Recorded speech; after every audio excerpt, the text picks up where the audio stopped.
Assalamualaikum warahmatullahi wabarakatuh. Halo teman-teman semua, selamat datang kembali di channel ini bersama saya Ibnu Ismantoro. Gimana kabarnya?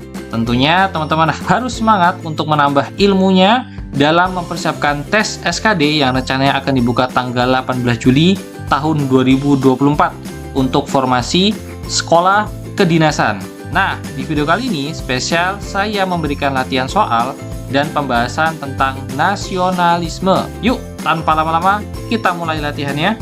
Seperti pada video sebelumnya, untuk panduan pengerjaannya akan ada 5 soal dalam video ini. Pertama, kerjakan setiap soal dalam waktu 30 detik. Tidak perlu di-pause videonya. Kemudian, siapkan kertas atau catatan dan jangan lupa untuk tulis di kolom komentar soal yang dijawab dengan benar. Soal pertama.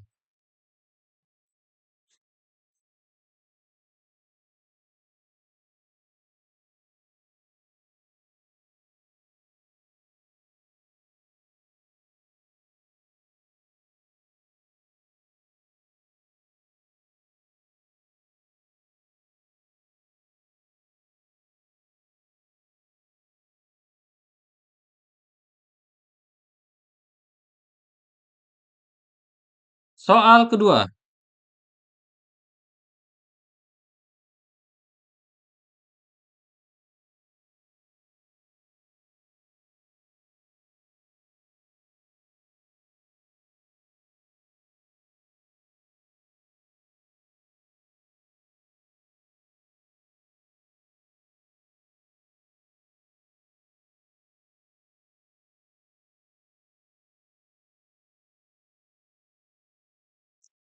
Soal ketiga.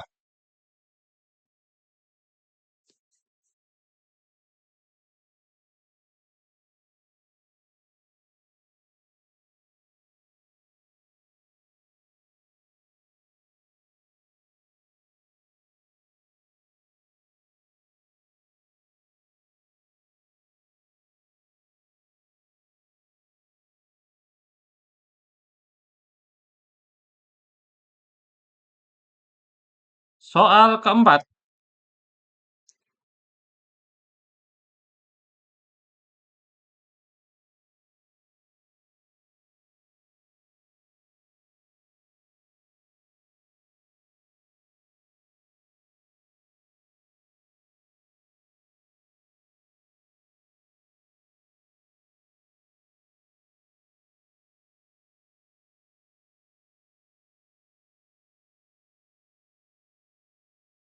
Dan soal kelima.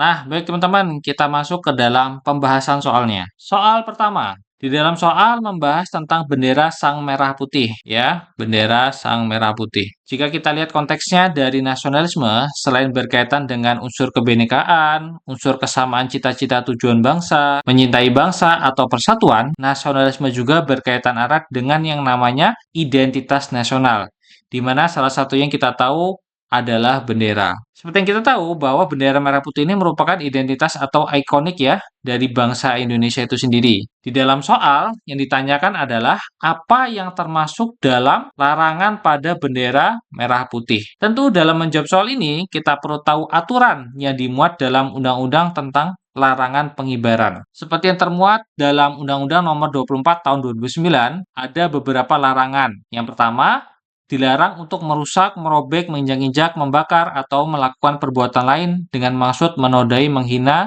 atau merendahkan kehormatan bendera negara. Yang kedua, memakai bendera negara untuk reklame atau iklan, komersial. Yang ketiga, dilarang mengibarkan bendera negara yang rusak, robek, luntur, kusut, atau kusam. Yang keempat, dilarang mencetak, menyulam, atau menulis huruf angka, gambar, atau tanda lain yang memasang lencana atau benda apapun pada bendera negara. Dan yang kelima, dilarang memakai bendera negara untuk langit-langit, atap, pembungkus barang, dan tutup barang yang dapat menurunkan kehormatan bendera merah putih. Sehingga jika kita lihat dari pilihan A, B, C, dan E, maka jawabannya adalah yang D, teman-teman ya.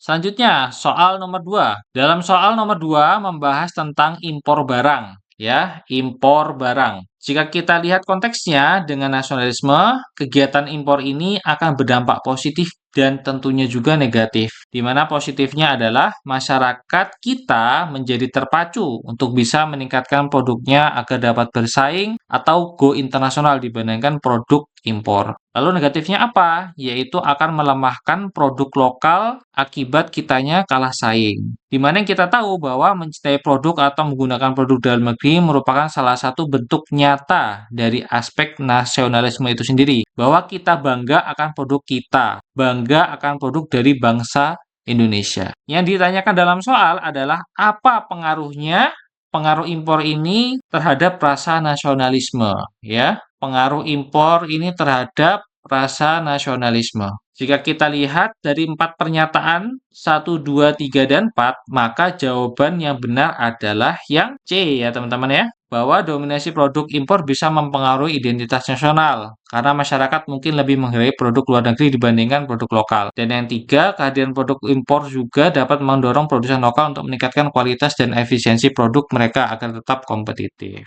Selanjutnya, soal nomor 3. Di dalam soal 3 ini membahas tentang pengaruh globalisasi. Jika kita lihat konteks dari aspek nasionalisme, ini sama akan membawa dampak yang baik dan dampak buruk. Tergantung bagaimana dari segi kita menyikapinya, teman-teman. Di dalam konteks soal, ini berbicara tentang apa yang bisa pihak sekolah lakukan ya atau kepala sekolah ini dalam menguatkan rasa nasionalisme siswanya. Tentunya jawabannya adalah yang kita cari adalah jawabannya berkaitan dengan kegiatan-kegiatan yang dapat meningkatkan rasa nasionalisme di lingkungan sekolah. Maka dari A, B, C, D, dan E, jawaban yang tepat adalah yang C ya teman-teman ya. Mengadakan lomba terkait pengetahuan tentang sejarah, budaya, dan pahlawan nasional seperti kuis sejarah atau lomba pidato bertema nasionalisme. Soal nomor 4. Di dalam soal nomor 4 ini membahas tentang tindakan korupsi di Indonesia dan bagaimana kaitannya dengan nasionalisme. Jika kita ingat bahwa nasionalisme ini bukan sekedar paham atau ideologi pemersatu bangsa dan bangga cinta tanah air saja, tetapi nasionalisme itu juga merupakan tindakan atau perbuatan untuk mensejahterakan negara, bangsa, rakyat kita, teman-teman ya. Dan tindakan yang tidak merusak bangsa negara kita. Di mana kita lihat ya bahwa tindakan korupsi ini tindakan yang melanggar nasionalisme. Karena apa? Karena tindakan korupsi ini adalah tindakan yang merugikan atau menyengsarakan banyak rakyat Indonesia. Tentunya di dalam soal ini yang ditanya adalah pernyataan yang tidak tepat hubungannya antara kasus korupsi dengan rasa nasionalisme. Maka jawabannya dari A, B, C, D, dan E yang tepat adalah yang D. Seharusnya pemerintah itu menggunakan nasionalisme. Di sini ada kata tidak, ya teman-teman ya. Seharusnya pemerintah harus menggunakan nasionalisme untuk mempromosikan kebanggaan nasional, bukan tidak menggunakan nasionalisme. Soal nomor 5. Untuk soal nomor 5 ini sangat mudah ya teman-teman, karena ini sudah jelas membahas tentang pertunjukan seni dan budaya yang tampil di Hong Kong, artinya di luar negeri. Seperti tarian tradisional ya dan alat pertunjukan angklung. Dimana kita tahu bahwa semua ini berkaitan erat dengan yang namanya identitas negara kita. Sehingga jawaban yang tepat adalah yang C, nasionalisme. Baik teman-teman, jangan lupa ya untuk tulis berapa benarnya di kolom komentar. Saya akhiri sampai sini videonya. Sampai bertemu di next video selanjutnya. Wassalamualaikum warahmatullahi wabarakatuh.